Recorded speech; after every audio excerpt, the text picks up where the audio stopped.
ជាយល់សោកឬជាការពិតយើងសម្រេចចិត្តដើរចូលរងការបងឲ្យអូនស្គាល់អូនមួយជាស្នេហាទាំងនៅធ្លាប់គិតថាខ្លួនគ្មានថ្ងៃរៀបការឡើយអ្នកណានឹងមុនអាចមានថ្ងៃនេះថ្ងៃដ៏ពិសេសពួកយើងទាំងពីរស្នេហាអូនបងដូចអគ្គិសនីប៉ុន្មាននាទី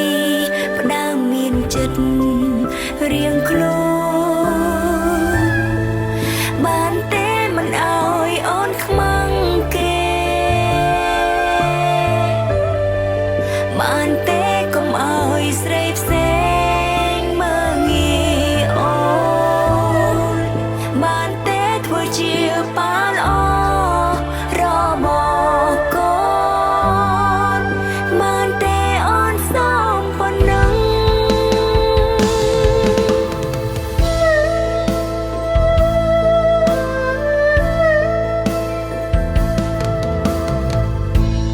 មិននៅថ្ងៃមុខមកប្រែយ៉ាងម៉េច